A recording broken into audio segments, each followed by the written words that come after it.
Beleza. Eugênio, a gente, na verdade, tem muita oportunidade pouca oportunidade de se encontrar, porque se encontra numa reunião da academia, dessas coisas e tal, não sei o que, num evento.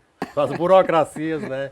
Mas a gente teve, graças a Deus, a oportunidade de ir para uma festa e restar junto e viver mais esse mundo literário. A essência, né? Mas talvez o que fique muito na curiosidade das pessoas, e isso eu vejo porque na sala de aula aparece muito esse tipo de pergunta, é como é que o cara se envolve com a literatura. Você se envolve com a literatura para poder fazer disso um meio de ganhar dinheiro, de sobreviver, de fazer alguma coisa? Ou o que é que lhe impele a entrar numa coisa que, na verdade, não dá dinheiro normalmente? Principalmente a prima pobre da literatura, que é a poesia. Que é a poesia, pois é.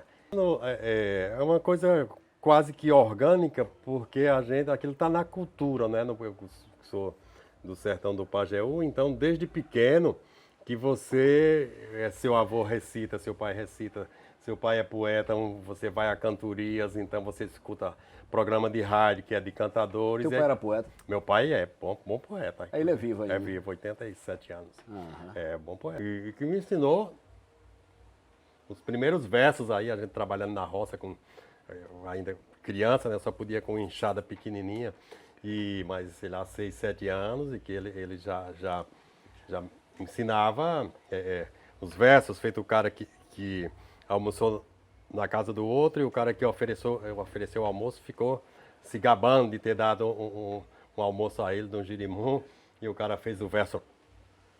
Era um girimum caboclo, desse de ponta de rama, era mole que nem lama, tinha água que nem coco. Nasceu em cima do toco, um palmo acima da terra, encarnado como guerra. Tinha gosto de cupim, foi o girimum mais ruim que deu na aba da serra. Aí você cresce dentro imerso nesse caldo, não é? E ouvindo ali os grandes cantadores, as histórias dos... E o que é interessante da poesia no sertão é que ela simplesmente não cumpre a função de preencher um espaço, dizer, olha, rimei aqui, fiz isso daqui, não, mas ela tem o desfecho, o fechamento que se chama de chave de ouro, né? Exato. Como uma coisa como essa, né? Que você nunca espera que o girimum fosse tão ruim. Exato, tem a surpresa, né? Tem figuras, tem imagens. Aí nessa história, os debates, as pelejas entre os grandes cantadores, né? Nós temos os três, considerados os três grandes, a Trindade Batista, Dimas, Lorival e Otacílio, e Ivanildo Villanova, que seria depois também um grande cantador. E o pai de Ivanildo, ele era poeta, Zé Faustino, então era Zé Faustino Villanova. E Ivanildo cantando com Lorival. Então uma forma de você estabelecer seu nome era você derrotar o outro cantador. E aí Ivanildo termina um verso da cestilha dizendo: sou o príncipe dos poetas, porque meu pai era o rei. E Lorival responde simplesmente: com o pai eu já cantei, com o filho ainda canto. Fiz o pai derrama lágrima, faço o filho chorar pranto. Dei no pai e dou no filho, só falta o Espírito Santo. É uma coisa impossível. Se o brasileiro não tivesse vergonha de ser brasileiro, era para fazer um pedestal todo dia para os improvisadores, para os cantadores de viola. Inclusive, a gente tem um poeta que hoje em dia está na Biblioteca de Nova York, que é considerado no mundo inteiro pela qualidade do trabalho que ele faz, erudito e tal, que foi o Alberto da Cunha Melo, né? É um grande poeta. E o Alberto da Cunha Melo, ele uma vez foi para São José do Egito visitar o Louro. Quando ele chegou, o Louro estava deitado numa rede, né? E dizem que a primeira atitude de Alberto da Cunha Melo foi se ajoelhar diante do Louro do Pajeú. Então, assim, é a dimensão de quem sabe o que é que significa. Exato. Um espanto, porque você sabe, a gente que rabisca poesia, né? Eu e você, Ivan. Então a gente sabe que uma das medidas difíceis são os decassílabos. E um cantador de viola faz um não, faz no mote, faz 6 de improviso. Aquilo é uma coisa impossível. Se a gente, como eu disse, repetindo, se a gente não tivesse vergonha de ser brasileiro, era para reverenciar demais esses caras. É verdade, porque é verdade. eles são geniais. Eu acho que foi o Dimas que disse, eu muito admiro o poeta de praça que passa 2 dias fazendo um quarteto, no fim de um mês é que faz o sexteto, e quando termina ainda fica sem graça, com tinta e papel o esboço ele traça, contando nos dedos para metrificar, que noites de sono ele leva a pensar para apresentar o tão minguado produto, que desse eu faço em 2, 3 segundos cantando um galope na beira do mar. E que é uma medida extremamente difícil. O galope beira-mar, eu considero, são duas medidas muito difíceis. A décima e o galope, porque o galope, né, você sabe, porque além de poeta você reflete sobre poesia, é também um teórico no bom sentido da poesia, de entender, de explicitar esses mecanismos. Então, o galope é uma conta que 5 e 5 dá 11, porque necessariamente esse verso de 11, a primeira parte dele sempre termina, é um verso de 5 sílabas, só que é uma paroxítona, você diz cantando galope, né? Aí veja, são 6 sílabas gramaticais mais 5 poéticas. Aí quando você bota mais 5, aí você recupera a sílaba pé que tinha ficado lá, porque era outra, não é mais. Se você aí continuar, ela entra lá. Pois é, aí é uma medida...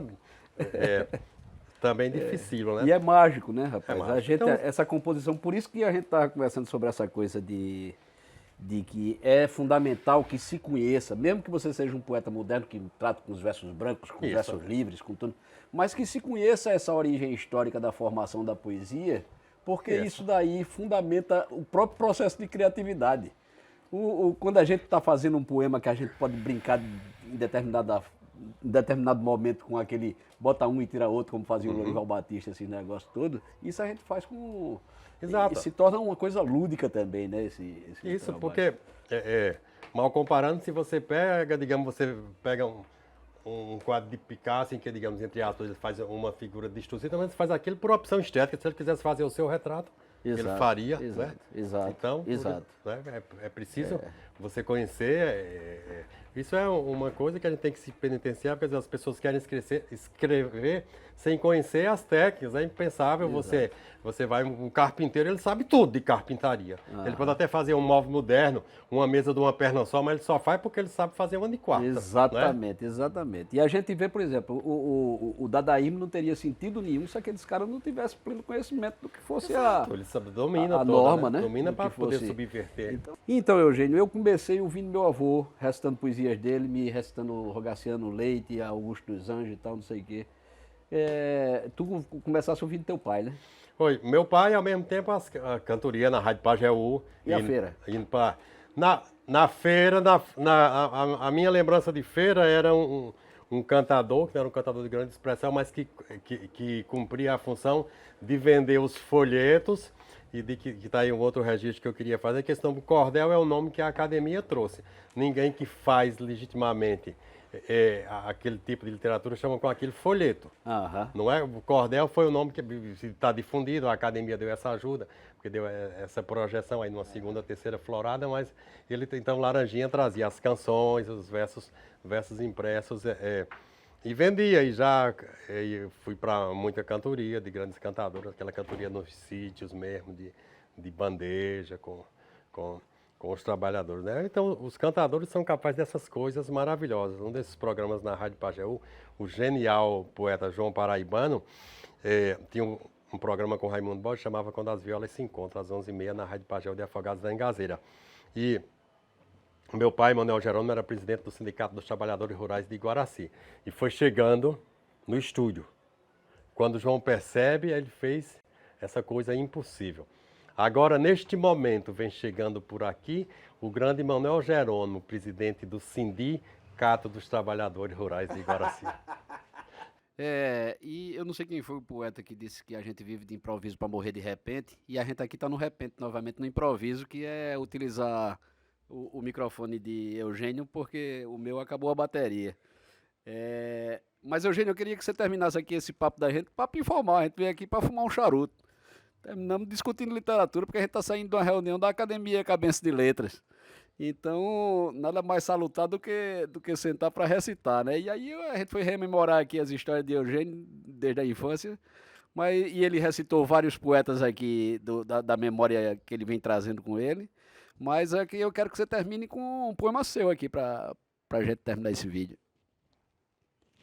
Vou recitar um poema curtinho que chama Impostores do Verbo, que eu registrei agora num trabalho de música que eu fiz com o cantor Zé Linaldo, que antecede uma música que chama O Que É Que Eu Digo a Gonzaga, que é a história, que é a imaginária, naturalmente, que você encontra Luiz Gonzaga, como você diz, "Ô Ivan, me conte aí, e como é que vai a nossa cultura, né?" E você vai contando, dizendo a ele, aí antecede esse poema que diz, para retratar este cenário de degradação cultural desses caras que se chamam sertanejos e desses caras que dizem que fazem forró e não fazem porcaria nenhuma de forró. O poema diz o seguinte: sua música é uma cinte à inteligência, com uma cadência que esmola a melodia, com uma letra que afronta a poesia, e chamá-la de música é excrescência. Ser medíocre é um direito, não há pejo. Para mau som, aos ouvidos vai haver. Só não venha embalá-la para vender sob o rótulo de ritmo sertanejo. Sertanejo é o punhal de Lampião, o rosário de Antônio Conselheiro, a peçonha de Pinto do Monteiro e um deus de apelido Gonzagão. Dê o nome que queira a seu bodejo, traduzindo o medíocre do barulho. Só não use este nome, sacro orgulho, de quem é de verdade sertanejo. Valeu!